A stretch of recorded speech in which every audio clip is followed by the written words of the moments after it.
Assalamualaikum warahmatullahi wabarakatuh.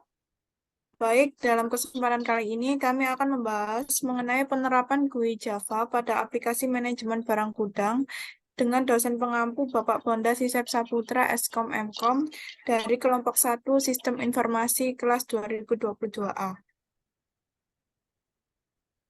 Sebelumnya, kami akan memperkenalkan diri kita masing-masing, yaitu yang pertama saya Natasha Dwi Meilani dengan NIM 2205 1214025 dan rekan saya. Saya Nanda Alfirita dengan NIM 2205 1214006.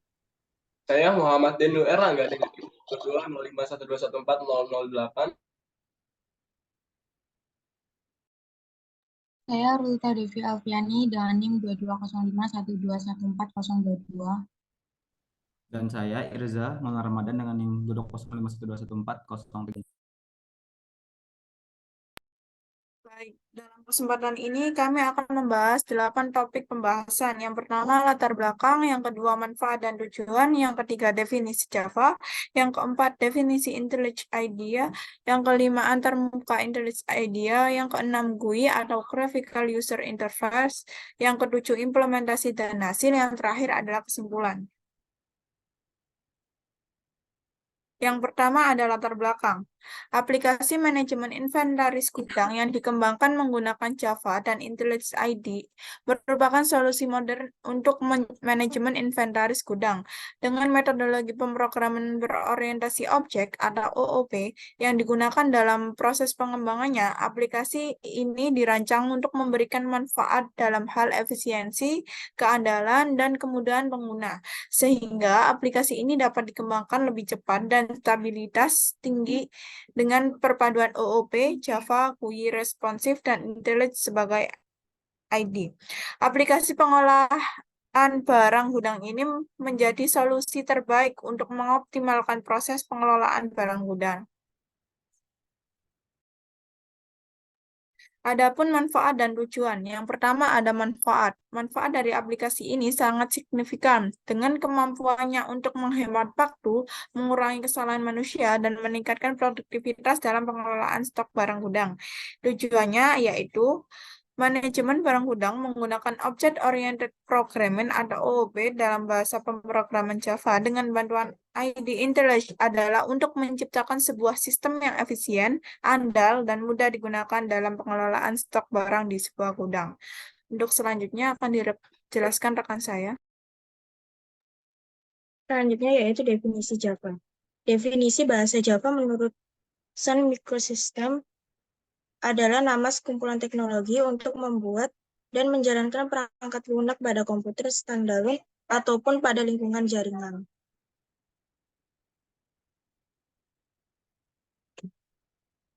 Berikutnya definisi IntelliJ IDEA. IntelliJ IDEA merupakan ID atau Integrated Development Environment, yaitu alat pengembang terpadu dari JetBrains. Di dalamnya terdapat fasilitas untuk programmer mengembangkan program atau aplikasi. ID ini hadir dari JetBrains yang masuk dalam bisnis development tool selama 15 tahun terakhir dengan sukses besar. IntelliJ IDEA adalah ID bagi para profesional dan hadir dalam 2 edisi, yaitu edisi gratis atau community dan edisi ultimate yang menargetkan pengguna para developer enterprise.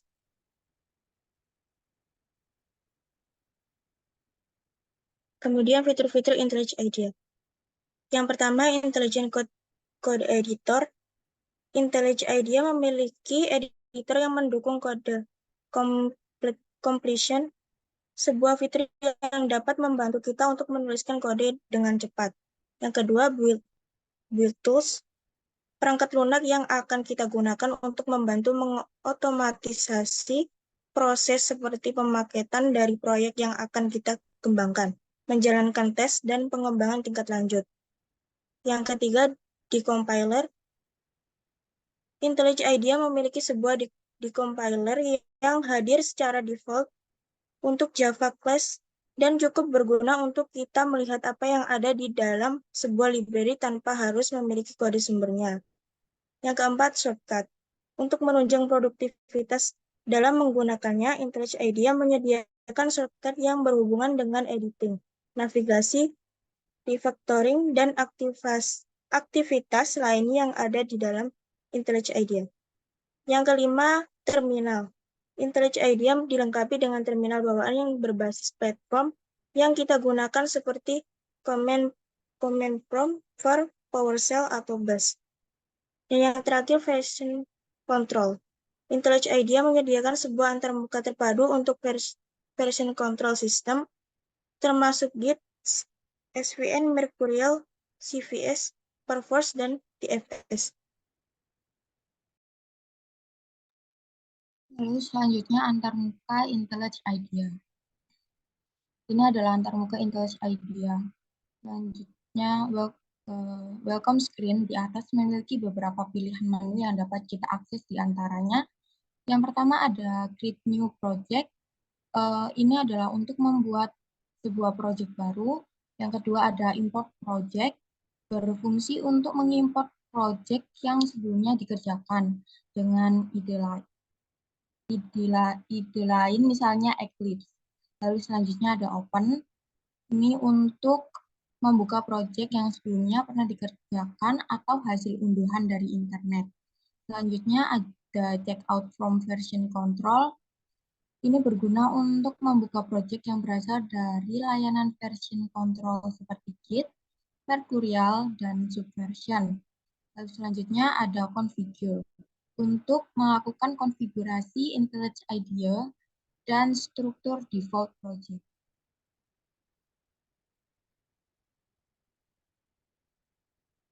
Ini juga merupakan antarmuka IntelliJ IDEA. Next. Tampilan dan tata letak bisa saja berbeda dengan yang terinstal di komputer atau laptop yang akan digunakan tergantung plugin yang diinstal dan diaktifkan. Berikut adalah keterangan dari tata letak tersebut. Yang pertama ada toolbar. Pada bagian ini terdapat beberapa menu yang dapat digunakan untuk menjalankan perintah seperti membuka project, menjalankan dan mendebug aplikasi, merefactor kode, mengelola berkas yang berada di bawah version control, dan lain sebagainya. Yang kedua ada editor. Yang selanjutnya adalah panel editor, yakni tempat di mana kita menulis, membaca, dan mengubah kode. Selanjutnya ada tool window, panel yang menyediakan akses manajemen proyek, pencarian berkas, menjalankan dan mendebug aplikasi, serta integrasi dengan version control. Yang terakhir ada status bar. Ini adalah panel tempat di mana status dari proyek kita tampil. Status yang ditampilkan bisa berupa informasi progres pemaketan, pesan peringanan, dan pesan informasi.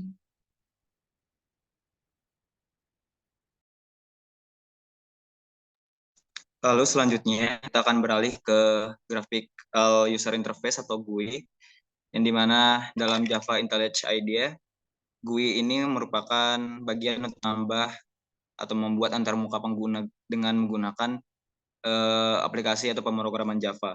IntelliJ IDEA adalah salah satu lingkungan pengembangan yang terintegrasi atau IDE yang populer untuk pengembangan dari Java sendiri, dengan menyediakan berbagai fitur dan alat untuk mempermudah dalam pembuatan aplikasi dengan GUI. Next. Kita akan beralih ke bagian implementasi dan hasil untuk aplikasi manajemen inventory gudang. Ide aplikasi dan penggunaannya merupakan aplikasi manajemen barang gudang yang tujuannya dibuat untuk meningkatkan struktur dan keterbacaan kode, memfasilitasi pengelolaan entitas bisnis dengan meningkatkan fleksibilitas, serta melakukan pemeliharaan terhadap warehouse atau gudang, serta mengoptimalkan penggunaan sumber daya dan meningkatkan interaksi dengan pengguna. Pada bagian awal aplikasi manajemen barang gudang terdapat pilihan ataupun fitur login, di mana pengguna atau user diminta untuk memasukkan username dan password yang sesuai. Kemudian jika username dan password itu salah atau tidak sesuai dengan yang ada di database, maka akan ada notifikasi login gagal. Namun, bila berhasil atau benar, maka akan muncul pop-up atau message box login berhasil dan akan diarahkan ke menu utama pada aplikasi. Next. Nah, ini adalah tampilan dari aplikasi atau main menu dari manajemen inventory gudang, di mana terdapat interface yang menampilkan beberapa opsi yang tersedia untuk manajemen barang pada gudang. Di antaranya ada add item untuk menambahkan item pada gudang. Lalu selanjutnya ada modify item untuk melakukan modifikasi terhadap item yang udah ditambahkan.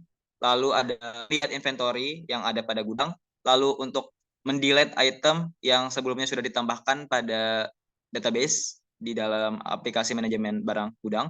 Dan yang terakhir ada fitur exit ataupun keluar dari aplikasi manajemen barang gudang. Selanjutnya untuk informasi lebih detail terkait dengan isian dari menu akan dijelaskan oleh rekan saya. Baik, terima kasih. Pada selanjutnya itu ada pada add item, di mana telah dijelaskan tadi. Fungsi utama add item untuk menambahkan item pada data inventory. Sebagai contoh, di sini terdapat beberapa item yang diinput dengan menyertakan ID, nama barang, dan juga harga, kemudian jumlah barang. Setelah admin menginput, maka akan ada notifikasi pop-up add successfully. Nah, pada di sini ya terdapat beberapa item, yaitu ada item ID 0010405 dengan nama flash disk, mempunyai harga 50.000 dan juga mempunyai jumlahnya yaitu ada 50. Selanjutnya ada mouse dan juga ada HDMI. Nah, ketika admin sudah menginput, maka akan ada pop-up item add successfully. Selanjutnya yaitu adalah view inventory. Ada menu view inventory di mana merupakan data yang telah dimasukkan pada fungsi add item, kemudian data tersebut akan ditampilkan semuanya pada view inventory. Itu juga mencangkup akumulasi semua harga.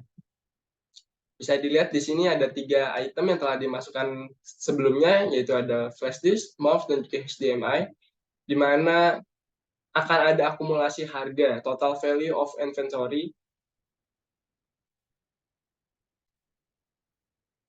Selanjutnya itu adalah modify item, di mana pada fungsi ini yaitu adalah untuk membuat perubahan pada item yang telah ditambahkan, dengan di mana admin harus menginput ID yang telah diinput, kemudian melakukan beberapa modifikasi perubahan yaitu nama barang, harga barang, dan terakhir juga jumlah barang. Dapat dilihat di sini admin menginput data yaitu 10405, di mana pada item tersebut mempunyai nama flash disk dan juga harganya tetap 50.000, namun item atau quantity berkurang menjadi 10. Jika telah selesai melakukan modifikasi, maka akan ada pop-up item modify successfully. Selanjutnya itu adalah delete item, di mana pada menu delete ini bertujuan untuk menghapus data secara permanen pada database yang akan dikeluarkan data tersebut pada inventory. Dan juga jika membuka kembali inventory, data yang telah di input ID-nya dan juga akan dihapus dari inventory, kemudian data akan diakumulasikan kembali dengan harga total di inventory. Bisa dilihat contoh pada gambar di samping, yaitu ketika kita ingin menghapus sebuah datanya, kita harus memasukkan ID dari setiap barang. Jika sudah dimasukkan, maka data tersebut akan ada pop-up success item delete successfully. Nah, jika kita kembali pada menu inventory, data tersebut sudah tidak ada, di mana akan mengkalkulasikan kembali menu inventory, yaitu tentang total value of inventory-nya. Selanjutnya adalah menu exit, di mana menu ini bisa dikhususkan pada admin untuk keluar atau logout pada aplikasi ini.